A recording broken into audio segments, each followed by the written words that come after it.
బంగారానికి ఎన్నటికీ విడదీయలేని అనుబంధం. పెళ్ళే కాదు, మా ఇంట్లో ఏ శుభకార్యమైనా బంగారంతో మొదలవ్వాల్సిందే. అయితే నా పెళ్లి ఆభరణాల విషయంలో ఒక్కొక్కరిది ఒక్కో చాయిస్. నాకు యాంటిక్ జ్యువెలరీ అంటే చాలా ఇష్టం. చెల్లికి డైమండ్ జ్యువెలరీ నచ్చుతుంది. అమ్మ టేస్ట్ పక్కా ట్రెడిషనల్, నాన్నేమో పక్కా commercial. Best price, quality and service కావాలంటాడు. ఇక నానమ్మ అయితే తన పాత బంగారానికి 100% బైబ్యాక్ కావాలంటుంది. అయినా నో టెన్షన్, మా అందరి అభిరుచులకి ఏకైక ఎంపిక మానేపల్లి జ్యువెలర్స్. తరతరాలుగా తరగని స్వర్ణ బంధాలు మన మానేపల్లి జ్యువెలర్స్. ఇది కూడా ఏదో రమణ మహర్షి దీంట్లో ఆయన ఫాలోవర్గా ఉన్నారనుకుంటా.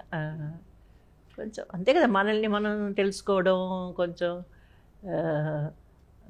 ఇది ఇట్లా వెళ్ళడం, స్పిరిచువల్ లైన్లో కొంచెం ఉండడం కూడా మంచిది, తెలుసుకోవడం కూడా మంచిది కదా. మన గురించే కాదు, అన్నీ తెలుసుకోవచ్చు.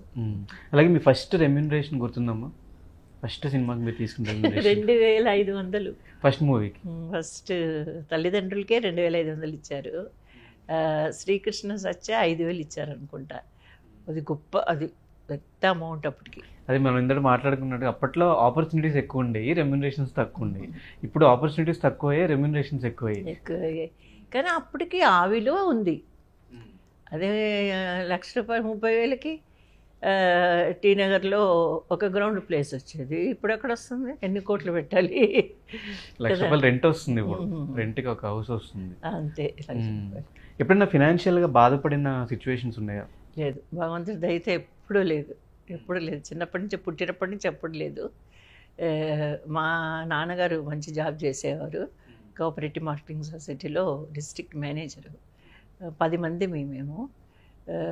నన్ను డ్యాన్స్ నేర్పించడానికి సపరేట్గా మా అమ్మమ్మను పెట్టి, లేదంటే మా అమ్మ నాతో ఉండడానికి ఒక రెంటెడ్ హౌస్ తీసుకొని ఒక స్పెషల్ క్లాస్, డ్యాన్స్ క్లాస్కి అప్పుడే some thousands special class dance అంటే. అంత చేశారంటే అప్పుడు ఫైనాన్షియల్ ప్రాబ్లం ఏం లేదు. మాకు సొంత ఇల్లు అప్పుడే ఉండేది. మా పిల్లలు ఎక్కువ మంది, అంతే 10 మందిమి. అందరు ఇప్పుడు వెల్ సెటిల్డ్, బాగున్నారు. వాళ్ళ కోఆపరేషన్ కూడా, మా సిస్టర్స్ అయితే, నేను 5వ దాన్ని, వాళ్ళు కూడా ఇప్పటి వరకు, ఈ రోజు వరకు కూడా నన్ను బాగా ఎంకరేజ్ చేస్తారు. నాలో తప్పులు అంటే స్క్రీన్ మీద ఏదన్నా చిన్న ఇది ఉన్నా కూడా, ఇక్కడ బాగాలేదు విజయ, బాగాలేదు అని ఎవరన్నా అన్నా కూడా మా వాళ్ళు అసలు ఒప్పుకోరు. లేదు నువ్వు కరెక్ట్గానే చేసావు, బాగానే చేసావు అని అలా ఎంకరేజ్ చేస్తారు. కానీ ఈరోజు వరకు ఎప్పుడు వాళ్ళు ఇది చేస్తున్నారు లేదు నన్ను. మా మదరు కానీ మా నాన్నగారు కానీ చదువు మటుకు పోకూడదు, చదువుతూ డ్యాన్స్ నేర్పించు అన్నారు. అది కొంచెం 10th వరకే నేను చదవగలిగాను. ఆ తర్వాత కుదరల. ఆ తర్వాత షూటింగ్స్ దానివల్ల స్టార్ట్ చేశాను. ఇకపోతే వాళ్ళ వరకైతే ఓకే, ఏం ప్రాబ్లం లేదు. ఇప్పటి వరకు బాగానే ఉన్నారు, అందరూ సెటిల్ అయ్యారు. అలాగే ఇప్పుడు ఈ మధ్యకాలంలో కాస్టింగ్ కౌచ్ అనే ఇష్యూ ఇండస్ట్రీలో తిరుగుతుంది. ఒకప్పుడు మీ జనరేషన్లో ఉన్నప్పుడు ఇలాంటివి ఏమైనా ఉన్నాయా? మీరు ఏమైనా ఫేస్ చేశారా? కాస్టింగ్లో ఏంటి? కాస్టింగ్ కౌచ్ అంటే అవకాశాలు ఇస్తామని చెప్పేసి వాడుకుంటున్నారు అని చాలామంది ఫీమేల్ ఆర్టిస్టులు అందరూ కూడా కంప్లైంట్స్ చేస్తున్నారు ఇప్పుడు. అప్పట్లో ఏమన్నా ఉండేదా? లేదు, అయ్యో అసలు మేము ఎరగం అలాంటివంతా, అస్సలే ఎరగం. ఇప్పుడు నేను చెప్తుంటే నాకే కొత్తగా ఉంది. ఇప్పుడు ఉందంటే నాకు తెలియదు. నాకు ఇంతవరకు నేను ఎప్పుడు ఫేస్ చేయలేదు, వినలేదు కూడా. మరి అప్పట్లో ఏం లేదు. అప్పుడు కొత్త వాళ్ళకి అవకాశాలు తక్కువ, అంతే. కొత్త వాళ్ళకంటే డ్యాన్స్ వచ్చా, డ్రైవింగ్ వచ్చా, ఇలాంటివి అడిగేవాళ్ళు. తర్వాత టెస్ట్ చేసేవాళ్ళు. కొత్త వాళ్ళకి అవకాశాలు తక్కువ కాబట్టి తల్లిదండ్రులు నాకు ఫస్ట్ కొత్త వాళ్ళకి ఇవ్వాలని, పాపం వాళ్ళ రామవిజేత ఫిలిమ్స్ వాళ్ళు అనౌన్స్ చేశారు పేపర్లో. అనౌన్స్ చేసినప్పుడు మా డ్యాన్స్ మాస్టర్ గారు ఎంఎస్ సైవా గారు అది చూసి నన్ను, అమ్మ 2-3 ఫోటోలు, చక్కగా ఉన్నావు, అందంగా ఉన్నావు, ఇట్లా అడుగుతున్నాను నా ఫ్రెండే అయినా అంటే, అప్పుడప్పుడు ఫోటోలు తీస్తే ఆ ఫోటో పంపిస్తే ఆ ఫోటో 3-4 వేలు వచ్చాయంట ఫొటోస్. దాంట్లో నన్ను సెలెక్ట్ చేసుకుని అలాగ వచ్చాను. అంతేకాని నాకు ఎప్పుడు ఇది లేదు. తర్వాత ఏమండి మనం బాగుండి మనం కరెక్ట్గా ఉంటే ఎదుటి వాళ్ళు మనల్ని ఏమంటారండి, మన ఎదుటి వాళ్ళు మనల్ని అడగలేరు. తర్వాత ఇంకొకటి, మన ఇష్టం లేకుండా ఏం జరుగుతుంది, ఏది కూడా ఏది జరగదు కదా కదా ఇక్కడ అది చాలా తప్పు అలా అనుకోవడం. ఆ, ఏదో మీరు అంటున్నారు కానీ నేను ఎప్పుడు వినలేదు అట్లంతా. కానీ నన్ను అంటారు ఎంతమంది, మీకు అంటే తమాషకు మామూలుగా అడిగేవాళ్ళు అడుగుతారు, మీరు ఎంగేజ్లో మీరు కాలేజీ చదువుకున్నారా, అప్పుడు ఎంతమంది మీ వెనకబడ్డారు అని మామూలుగా జోక్గా అడుగుతారు. కానీ నాకు అది తెలియదు. సినిమా ఫీల్డ్లో కూడా అంత పెద్ద హీరోస్ చేశాను, యంగ్స్టర్స్తో చేశాను. కానీ ఎప్పుడు ఒకటి, నేను వచ్చిన స్టేజ్లోనే రజనీకాంత్ గారు ఉన్నారు, కమల్ హాసన్ ఉన్నారు. ఎవరికి వాళ్ళు పైకి రావడానికి వాళ్ళు ప్రయాసపడుతున్నారు, ప్రయత్నిస్తున్నారు. అలాంటప్పుడు వాళ్ళకి ఇంకొక ఆలోచనలు రావు కదా. వాళ్ళు పెద్ద హీరో అయ్యి సూపర్ స్టార్ అయ్యి ఉలగ నాయకుని కమల్ హాసన్ గారు అయిన తర్వాత ఆ తర్వాత విషయాలు, పర్సనల్ విషయాలు నాకు తెలియవు. కానీ నా స్టేజ్, నా దీని వరకు అయితే నాకు ఎటువంటి ఇబ్బందులు ఎప్పుడు కలగలేదు.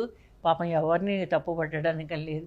అసలు ఏ ప్రొడ్యూసర్స్ అయితేనేమి, డైరెక్టర్స్ అయితేనేమి, ఏ హీరోస్ అయితేనేమి, ఏ టెక్నీషియన్స్ అయితేనేమి, ఏ రోజు కూడా నా దగ్గర తప్పుగా ఒక్కరోజు కూడా ఎవరు ప్రవర్తించిందే లేదు. దానికి మెయిన్ రీజన్ ఏంటంటే మన యొక్క ప్రవర్తనే మెయిన్. మన ప్రవర్తనలో కొంచెం తేడా కనపడితే ఎవరైనా ఇంకొక వాళ్ళకి ఒక దారి చూపించినట్టు ఉంటుంది. కాబట్టి వాళ్ళు అడగడానికి ఒక ఇది ఉంటుంది, ఛాన్స్ ఇచ్చినట్టు ఉంటుంది. అంతేగాని నా వరకైతే అది నమ్మను. అదంతా నథింగ్, అస్సలు లేదు.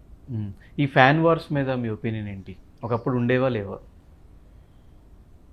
ఫ్యాన్స్ ఏంటో వాళ్ళ పిచ్చి ఏంటో నాకు అర్థం కాదు. కానీ అందరూ బాగానే ఉంటారు. అందరు హీరోస్ బాగున్నారు. ఇప్పుడు ఇంకా ఇప్పుడున్న హీరోస్ మల్టీ స్టారర్ మూవీస్ వీళ్ళందరూ బాగా ఫ్రెండ్లీగా ఉన్నారు. ప్రతి ఒక్కరు పిక్చర్ రిలీజ్కి ముందు ఫంక్షన్స్ జరుగుతుంటే అందరు కలుస్తున్నారు, అందరూ హ్యాపీగా మాట్లాడుకుంటున్నారు, అందరూ ఫ్రెండ్లీగా ఉంటున్నారు, బ్రో అంటున్నారు, బ్రదర్స్ లాగా ఉంటున్నారు. ఇంత బాగున్నప్పుడు వాళ్ళకెందుకు, వాళ్ళు అది తెలుసుకోవాలి ఫ్యాన్స్. వాళ్ళు బాగానే ఉంటారా, కొట్టుకుని వచ్చేది మనమే అని వాళ్ళు తెలుసుకోవాలి. తెలుసుకుంటే వాళ్ళు కూడా బాగవుతారు. కానీ చెన్నైలో కూడా ఉంది పాలాభిషేకం అని, పాలు అదంతా నమ్మను. కానీ యంగ్స్టర్స్ కదా, వాళ్ళకి కొంచెం ఉడుకు రక్తం అంతే, ఇంకేమీ లేదు. వాళ్ళు పెళ్ళిళ్ళు అయ్యి పిల్లలు పుట్టాక వాళ్ళు మామూలు ఎందుకు చేసాం ఇట్లా అని ఫీల్ అవుతారు అంతే. అంటే ఒకప్పుడు ఉండేవా నాగేశ్వరరావు గారు, ఎన్టీఆర్ గారు టైంలో ఫ్యాన్ వార్స్? జ్ఞాపకం లేదు. కానీ వాళ్ళు కూడా గుండమ్మ కథ లాంటి సినిమాలు కలిసి చేసిన రోజులు కూడా ఉన్నాయి. వాళ్ళు కూడా గుండమ్మ కథ లాంటి సినిమాలు కలిసి చేశారు. అవును, కలిసి చేశారు కదా. తర్వాత పౌరాణిక సినిమాలు కూడా చేశారు. రామారావు గారు, చాణక్య, నాగేశ్వరరావు గారు చేశారు కదా. వాళ్ళకంతా ఏం లేదు, వాళ్ళకేం లేదు. వీళ్ళు అనుకోవడమే. నాకు కూడా ఉన్నారు ఫ్యాన్స్. అసోసియేషన్ పెడితే బాబు నాకు వద్దు, ఒక 2-3 సంవత్సరాలు పెట్టారు మన్మధులు తర్వాత. నాకు రోజు పోస్ట్లో కట్టలు వచ్చేవి లెటర్స్. అబ్బా, నా వల్ల ఏది కాదు. నాకు ఒక పిఆర్ఓ ఉండి దానికి సమాధానాన్ని కార్డ్స్ అనమాట పంపించి తర్వాత నేను చెప్పాను, ఎందుకు వద్దు ఇదంతా, మీకు వేస్ట్. ఏదన్నా బర్త్డేలకు రావడము, విష్ చేయడము, అక్కడి నుంచి ట్రైన్ టికెట్లు పెట్టుకొని రావడం, అది వద్దు బాబు అనేసి మధురై, కోయంబత్తూరు ఇక్కడంతా ఉండేవాళ్ళు నాకు ఫ్యాన్స్ చాలామంది ఉండేవాళ్ళు. నేనే వద్దని చెప్పేశాను. ఇప్పటికీ ఉన్నారు ఫ్యాన్స్ మీకు? ఎప్పుడు చూసాక ఈ జనరేషన్ కూడా ఫ్యాన్స్ అయిపోయారు. అవును, నిన్న సినిమాకి వెళ్ళాను. సినిమాకి వెళ్తే చాలామంది గుర్తుపెట్టారు. మాస్క్ వేసుకున్నా కూడా గుర్తుపెట్టారు. అందరూ ఫోటోస్ తీసుకున్నారు. F3 చూసాం, F2 చూసాం, F3 చూసాం, F4 ఎప్పుడు వస్తుందండి, F4 ఎప్పుడు వస్తుందండి. అబ్బాయి మాకన్నా ఆతృతంగా ఉందా మీకు అంటే, అవునండి F3 తర్వాత ఎక్కువ గ్యాప్ ఇవ్వకండి, తొందరగా F4 వస్తే బాగుంటుంది అన్నారు. అలా నెక్స్ట్ ఇప్పుడు ఏం చేస్తున్నారు మా ప్రాజెక్ట్స్ తెలుగులో? నెక్స్ట్ ఇప్పటికైతే నేను ఏది ఒప్పుకోలేదు ఇంకా. ఆ, చూడాలి మరి ఇంకా. ఇప్పుడే వచ్చాను కదా, షిఫ్ట్ అయ్యాను, ఇక్కడే ఉంటున్నాను అనేది తెలియాలి. తర్వాత క్యారెక్టర్స్ కూడా రావాలి కదా, క్యారెక్టర్స్ కూడా రావాలి. నాకు తగిన రోల్స్ అనేది రావాలి. ఇంకా వస్తే బామ్మ క్యారెక్టర్సే ఉంటాయి. బామ్మగా చేసాం కాబట్టి బామ్మ అవే రావాలి, బామ్మ క్యారెక్టర్స్. క్యారెక్టర్స్ అనేది చేయడం ఏముంది, అంత మేకప్లో ఉంది కదా మా ఏ క్యారెక్టర్. నేను 25 years నాకు ఉన్నప్పుడు నేను మదర్ క్యారెక్టర్ చేశాను. తర్వాత పెళ్ళని చెప్తే వినాలి, నాకు జస్ట్ 30 years అప్పుడు ఆ సినిమా చేసేటప్పుడు అప్పటికే ఫుల్ వైట్ వేసేసి గిరిబాబు గారు నా కొడుకు పెళ్ళని చెప్తే వినాలి. అదంతే ఉంది, మేకప్లోనే ఉంది. ఏ క్యారెక్టర్ని ఎలాగైనా మలచచ్చు. కానీ మోస్ట్లీ ఇప్పుడు ఉన్న దీనికి కొంచెం ఏజ్డ్ క్యారెక్టర్సే వస్తాయి, తప్పని అది మనం చేయాల్సిందే. బామ్మ క్యారెక్టర్లు వస్తాయి, వైట్ చేసుకోవడం అంతే. ఏదైనా కూడా మంచి క్యారెక్టర్గా వస్తే చేస్తారు. అలాగే విజయశాంతి గారు, రమ్యకృష్ణ గారు మీకు మంచి సన్నిహితులను విన్నాము, మంచి మంచి సలహాలు ఇస్తారని విన్నాము. శాంతి వచ్చి చాలా మంచి అమ్మాయి. రమ్య కూడా, రమ్య బడ్జెట్ పద్మనాభం అంతకుముందు తమిళ్లో చేసాము రమ్యతో. తర్వాత తమిళ్లో దేవుడి సినిమాలు, అదే అమ్మన్ మూవీస్ అంటారు కదా, అది దేవుడి సినిమాలు రమ్యతో చాలా చేశాను. శాంతితో చాలా సినిమాలు చేశాను నేను. బాగా క్లోజ్గా ఉండేవాళ్ళం. మంచి సలహాలంటే అదే ఫ్యూచర్ గురించి మాట్లాడుకునేవాళ్ళం. కానీ ఇప్పుడు ఆ అమ్మాయి పొలిటికల్గా వెళ్ళిపోయింది.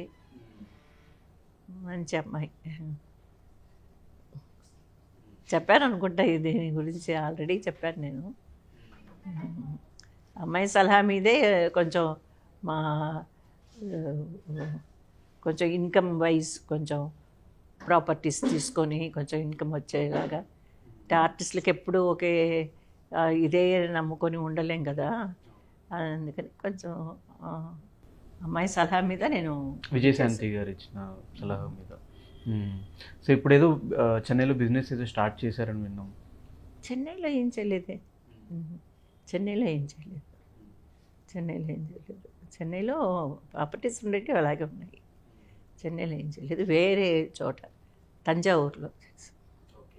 అదే ఎప్పుడు 99లోనే చేశారు. సో ఎవరికన్నా ఒక 3 మెంబర్స్కి మీ లైఫ్ మొత్తంలో థ్యాంక్స్ చెప్పాలి అంటే ఎవరా ముగ్గురు?